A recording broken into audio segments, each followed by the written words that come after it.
So one of the things I have been really privileged is to not just explore my own past lives, but also to guide people into their past lives and help them understand why they're here, why they've chosen this set of circumstances. And it really is a bit like Shakespeare said, the world is a stage, you're the actor. But not only are you the actor, before you came into this life, you actually chose the circumstances that you're going to be traveling through, the roles you're going to be playing, and the difficulties you're going to be encountering. So let me give you an example of a case that I encountered fairly early on. It was two middle-aged women who came to me while I was doing a workshop in Bali, and both of them, and I did just basically pay attention because I hadn't encountered this set of situation before. One of them was in her 30s, and she'd been married to her high school sweetheart for like 20 years, and then the relationship just didn't really fizz anymore, and they parted. They didn't have anything in common, and then she fell in love with a woman, and she also had cancer. She'd had cancer for quite a long time. And another one was from America. She was in her 50s. She had like very successful marriage, but and all of a sudden, just like that thunderbolt, she'd fallen in love with this woman, and she couldn't understand it either. You know, but she'd had kids.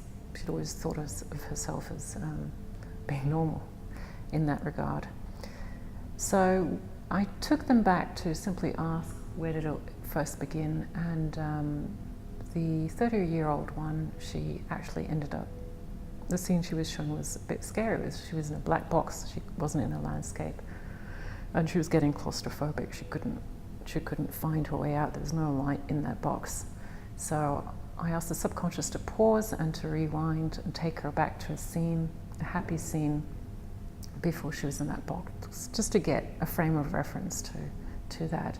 And it showed her living in an apartment on the upper floor, looking down into the town square. It felt like Holland, and she realized she was living with a woman, and she was a woman too. And so we spent a bit of time looking at that woman and asking, is this a person that you recognize from this lifetime? And she went, oh. And she realized it's the same woman that she'd fallen in love with in this lifetime. Next thing that happened was there was commotion outside, and there were angry people coming in to collect her, and it appeared to her that she was being taken away. And next thing she knew, she was with other people, and she was being given a pink triangle that was sewed onto her shirt. And when she said that, I immediately knew what was going on, because I grew up in Germany, and we spent a lot of time in secondary school analyzing how Hitler came into power and how to avoid that happening again. And we knew that at the time, Jews, communists, and homosexuals were being prosecuted. The pink triangle was basically for homosexuals, gays and lesbians. And I didn't say anything, I just went, oh, okay, that's what's happening. And my client didn't know, so she was still going, oh, I'm being taken away. And anyway, she ended up in that black box again, which was a railway carriage, and then she ended up in a concentration camp, and then the life finished. So that was a really interesting set of circumstances, because it really shows that in that lifetime, she had chosen to be different and fallen in love with a woman at the time that the society didn't accept it, and she got persecuted for it. Now she's coming back, she's doing it again. This time the society has a chance to decide whether it's going to persecute her again or not. And I found often people will actually realize or remember lives where they've had a disability and they've actually chosen that on purpose, to be different. Sometimes to develop talents that they wouldn't normally under normal life constraint. And that also includes actually witches. I've had quite a few clients remembering life where they've been branded as witches. Actually, they're healers. They're living secluded away from with other women. And so in one case, it was quite funny, because this client was like 3 or 4 years old, and she remembered that she was living in a village, in a little house in the woods, and there was her grandmother, and her grandmother was pretty ugly, and she was a bit scared of her because she was ugly. And then she sort of saw she was growing up, and then she's going, oh, I'm ugly too. And I've taken over from my grandmother, I've learnt. And she's basically picking up herbs and healing people And there was other stuff around being witches that you read about but was happening in her life, and she was remembering it. And I was just thinking, because I grew up in Germany and you have these myths of witches and things like that, wow, some of it is true. And you hear about these myths of dragons, the next thing you know, clients coming in and going, oh, I've just come back from the Crusades, I'm fairly happy, but I don't like my new job. And you're going, well, what's your new job? And he says, well, I have to take care of this dragon. And I'm going, oh, and well, what's the dragon like? And he says, not happy. He's chained up. And my job is I have to feed the villagers to the dragon, because we have to feed him. So it's a terrible job, you know. So you kind of just marvel and wonder about these stories, and you realize that there is so much out there in terms of realities that we can experience.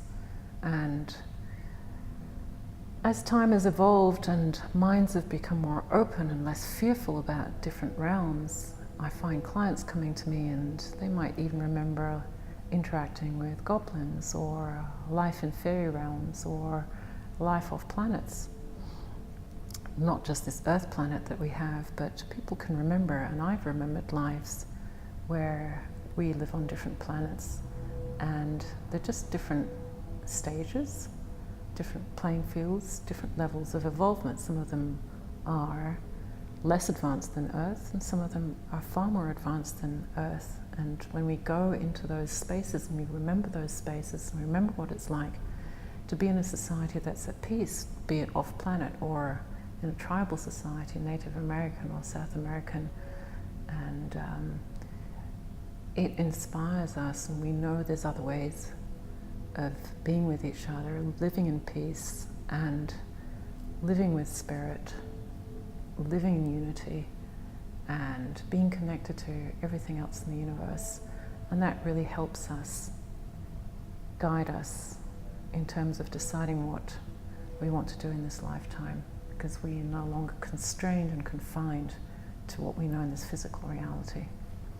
So it's definitely worthwhile exploring what your subconscious can get you access to, because there are lots of different worlds out there, and you've had lots of different experiences, and it's worthwhile pulling them in, tying them in to understand where you're going and how you decided to be what you are, how you got here. So come and see me if you want.